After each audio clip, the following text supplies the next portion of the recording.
армысыздар. Каналға тіркеліп лайк басып, әңгімені соңына дейін оқыңыздар. Қатира Қалтайдың велосипедіне ынтық болып қалды. Қалтай екі дөңгелек оралды зырғытып жұмыстан қайтып келе жатқанда көзін алмай қарайды да тұрады. Шіркін, еркек бала болсам, мен де осылай жүрер едім. Қыз болып жаратылғанымды қарашы деп қиялға шомып тұрғанда Қалтай қасына кеп тоқтады. Қатира, неғып тұрсың, деді сұрау салып. Сенің велосипедіңе қарап тұрмын. Неге қарайсың? Тепкің келеді ме? Тебу түк те қиын емес. Рөлді мықтап ұста, педальды қатты бас. Адамзаттың бәрі бірдей, тек еркек ұрғашы болып жаратылғаны болмаса. Қалтайдың тілі удай, сөзді шағып сөйлейді. Өзі шеберханада токыр болып темір жонады. Темір терсекті жеті атасын біледі. Осы ауылда біреу су тартар құбыр орнатса да Қалтайды іздейді. Су жарықтықтың қандай тереңдіктен шығатынын онан артық ешкім білмейді.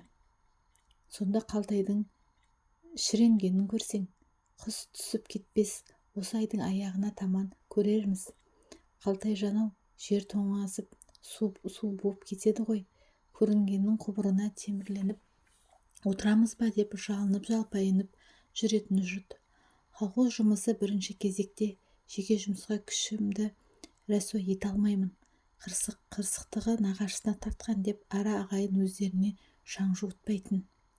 Бірақ сол жексенбіде-ақ асарлатып Қалтай бас боп құбыр трубасын метрлеп жерге енгізіп қара суды шүмектеп ытқытып шыға бастайды.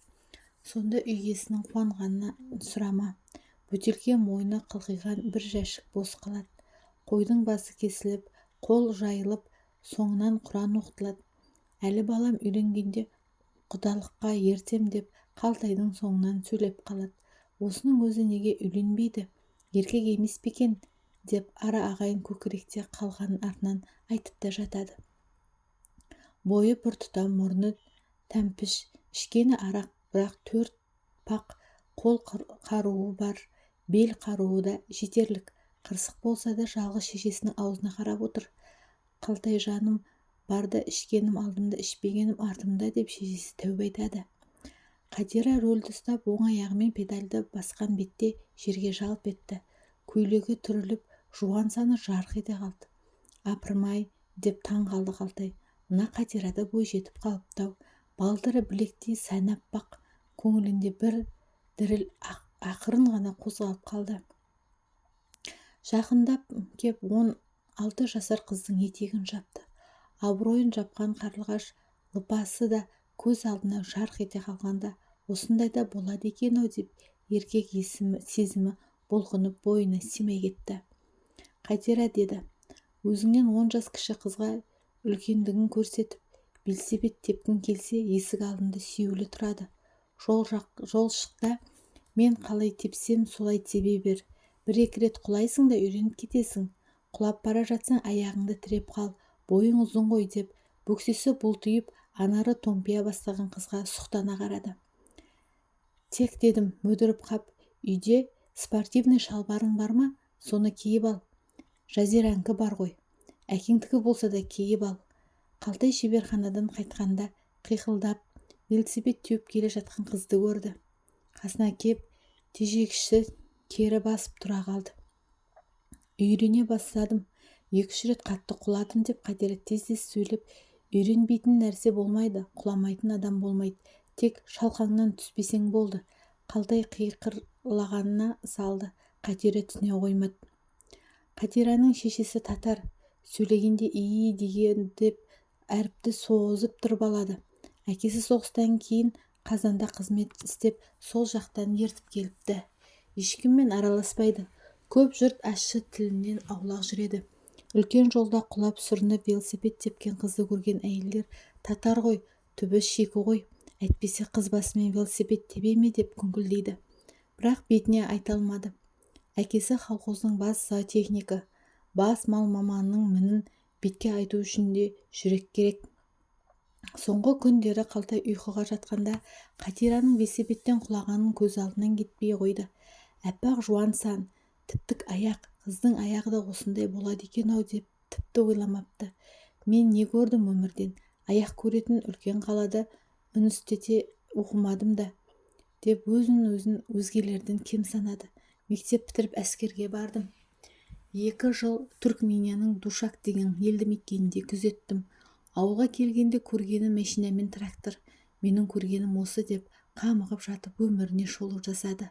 Бірақ темір жонудың майын ішкен Қалтайға схидың механика факультетін бітірген бас инженерінің өзі бас иді. Трактор мен комбайн тұрып қалса Қалтайдың қолдайды. Бұл болса ақаудың мотордың дыбысынан танып диагнозын дәл қояды. Бас инженер кем-кетік бөлшектерін іздеп аудандық қазсельхозтехникаға аттанады. Трактор мен комбайнның кеселін Қалтай теуіп табады деген сөз ауылда тарап кеткен. Әттең оқығанда бас инженер болбақ кетер еді деп қосып та қояды. Ұрдым ондай оқуыңды да, оқығандарыңды да, болт пен подшипникті ажырата алмайтын нәкестер деп. Бұл да білгенін айтып, басқалардың жетістіре қоймаған. Әуелде трактор мен комбайн айдады. Үй бетін көрмейтін тірлік екен. Сырқат шешесінің де қамын ойлайды.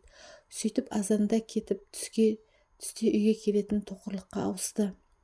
Жалғыздықтың үні шықпас деген сөздің мәнісі де ес білгелі соң ой елегінен өткізіп өзінің арқа сүйері жоқтығын біле бастады. Қалтай бүгін түнде көз іліндіре алмады. Көзін жұмса көретіні велосипедтен құлап бара жатқан Қатираның түрілген етегі мен әппақ жуан саны. Спортивный шалбар киіп шықпай ма екен деп қыз денесін қызғанып та кетті. Кімнен екені белгісіз, әйтеуір қыз денесін менен басқа ешкім көрмес екен деген шым-шым еткен бір сезім пайда болды. Арлы-берлі дөңбекшіп шықты. Таңертең жұмысқа мініп шығатын есік алдында сүйеулі велосипеді жоқ. Бұл ауылда ешкімде велосипед ұрламаушы еді деп айналасына қараса, үйме-үй Қатираның есік алдында тұрған көлігінің қос дөңгелегін көрді. Үстін ескі алашамен жауып қойыпты. Мейлі жұмысқа жаяу барамын. Қатира тезірек үйреніп кетсін деген екен ғой. Өзім сінгені ғой. Қалтай жеңілдеп қалды. Үйренсін, құламаса болды деп оның етегі түрілген бейнесін ешкімге қимай жұмысқа кетіп барады. Кешқұрым жұмыстан қайтқан Қалтай үлкен көшеде ытқып бара жатқан 2 дөңгелекті көрді. Өзінің Уралы көшенің арғы бетіне қарай зымырап барады. Велосипед және Урал боп екіге бөлінеді. Урал құнандай жүйткіп тұр. Былтыр жол жүруге жеңіл деп сол Уралды сатып алған. Жұмысқа қатынайтын қара жорғасы, су ішіп шөп жемейтін 2 аяқты көлік жанның рахаты болды.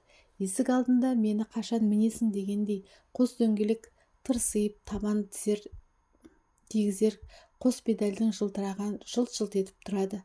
Жұмыстан келгесін дуалға жиі салады. Түтін ытқытып ауа бұлғамайтын үй шаруасына жұғымды техника кен. Қытайдың астанасы Пекинде темірден түйін түйген токарлардың халықаралық сайысына ауыл Қалтайды ұсынып, аудан мен облыстан да оза шауып, аз қазақтың бірі боп Қытайдан бірақ шықты. Сонда миллиард халқы бар елдің астанасы Пекинде көргені жүйткіген велосипед, сырғыған жеңіл мәшине дегенді ілуде біреу. Қос дөңгелек қонжиып отырғанда адамзатты бірар жеріне баяу әкетіп барады. Сонан Қалтай да келген бетте велосипед сатып алды. Шөп оруға барса, жолай бір бау құрақты артына сала келеді. Бір қап ұнды да бел темірге көлденең қойып үйге жеткізеді. Ешкімге жалынбайды. 4 дөңгелек жеткен жерге 2 дөңгелек те жетеді. Ауыздыдан сөз қалған ба? Ауылдастары Қалтай қыз көруге барса да велосипедпен баратын шығар деп келеке қылады. Ал сол мәшине мінгендердің моторы оталмай қалса, Қалтайға кеп қиылып алақанға сап алып кетіп, қол ұшы тисе моторы гүр ете қалады.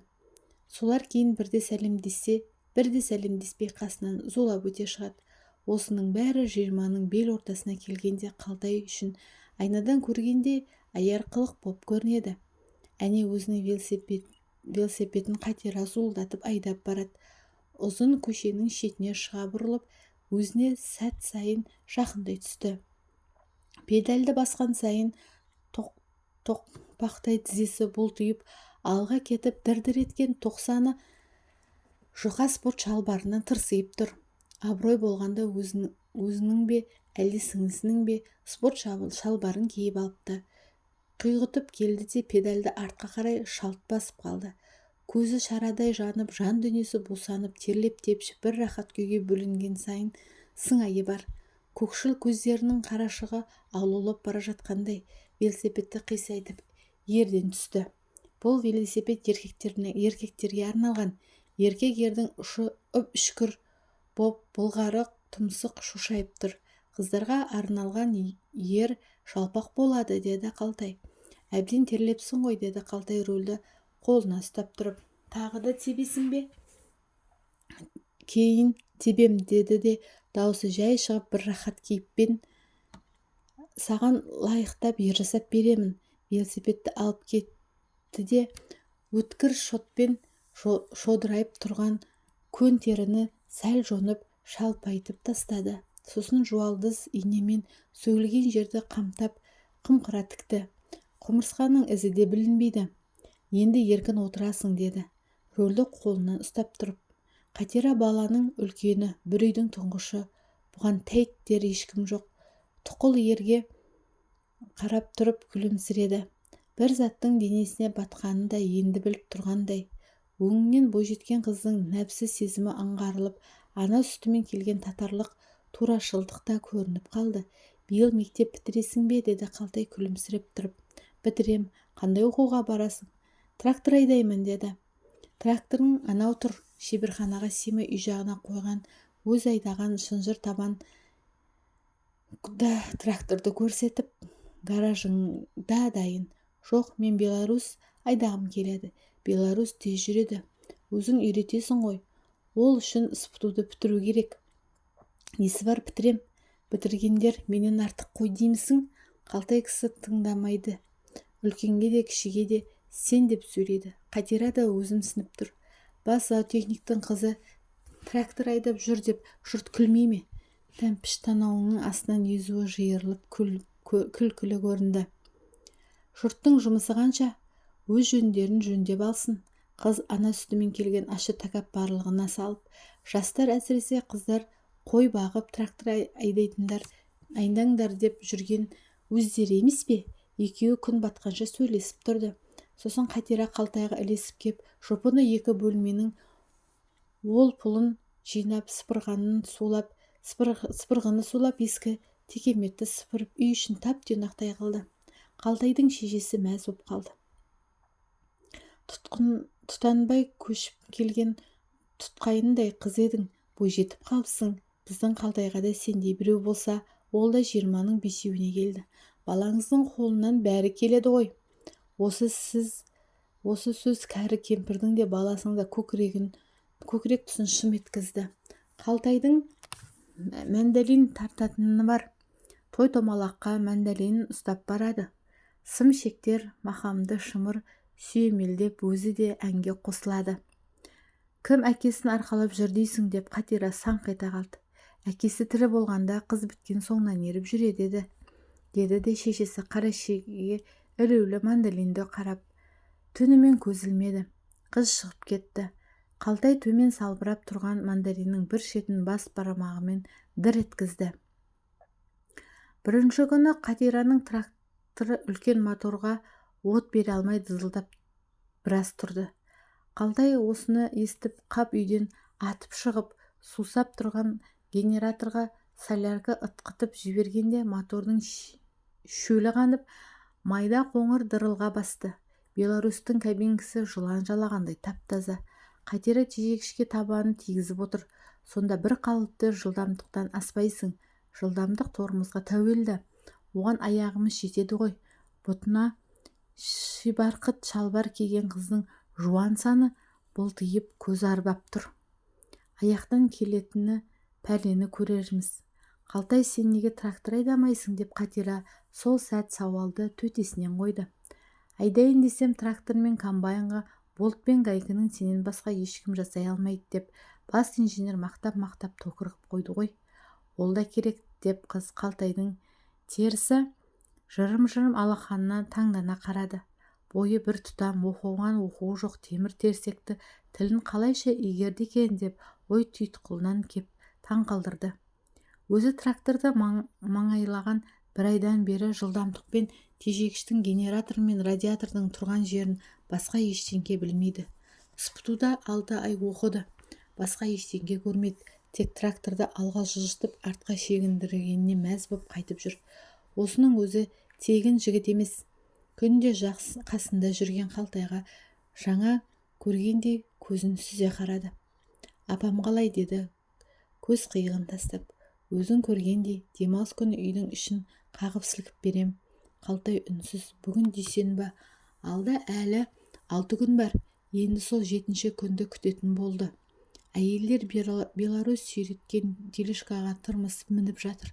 Оларды Қатира егістік басына жеткізеді. Қызыл Беларусь пар етіп қарқын алып, бір тележка қыз қырқын мен арақтікі, еркек міндікі теңселіп егістік басын ала жөнелді. Рөлде көзі шарадай жанып, сұңғақ бойлы ат жақты сұлуша келген қыз отыр. Ол бұрыла бергенде көше шетінен велосипедтің рөлін ұстаған Қалтайдың иығын көріп қалды. Іші шым етіп тілдескенше асықты. Айтқандай, Қатира келсе жексенбіде тоқал тамның ішін тап-тұйнақтай ғып жинап берді. Көбіне көн тулақтың үстіне сарғайып жататын Қалтайдың сырқат шешесі Күлайда басын көтеріп, Қатира 2 текемет бір алашаны күн көзіне жайып жатқанда бір асыметті қазанға салды. Сылдап самаурын келгенде шайды да Қатира құйды. Дәл бір осы үйдің келіні сияқты кесені еркін ұсынып, шүмекті еркін бұрап, шәйнекті аспай-саспай еңкейтті. Қалтайдың шешесі жалтақтай қарап, көзінің астына шық тұрып, сескене сөйледі. Қалтайжанға бір өзіңдей қыз болса ғой, балаңыз көне қойса. Құс жастықты шынтақтап алып шай сораптаған Қалтай жыртылып айырылды. Сіз дайын болсаңыз, біз дайын.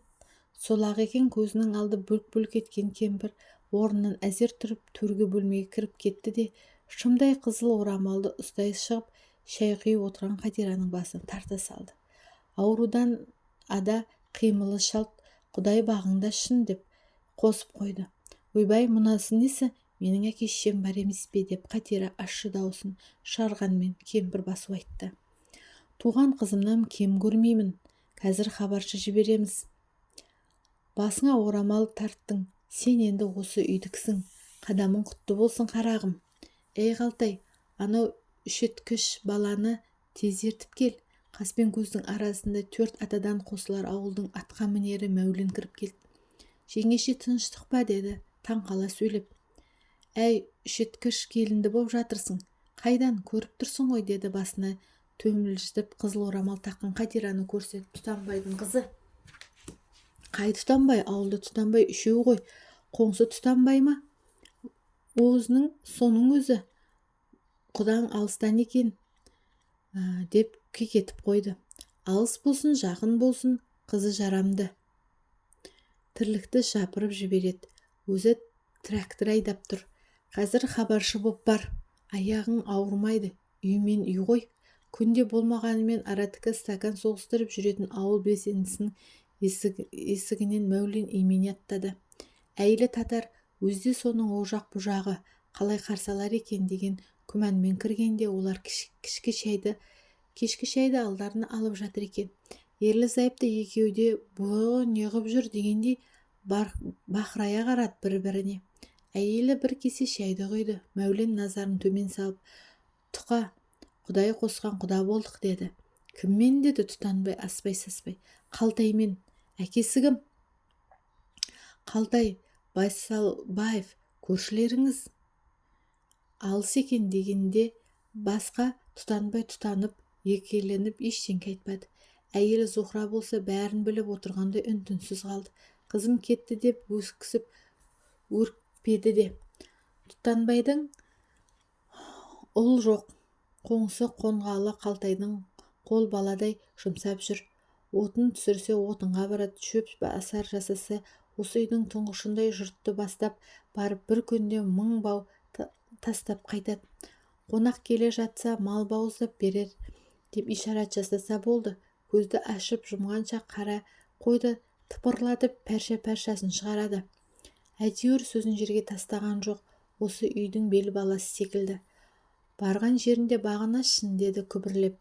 Құдай қосқан құда болдық Түтеке, деп колхоздағы қой мен сиырдың иесіне Мәулен соңғы сөзін айтты.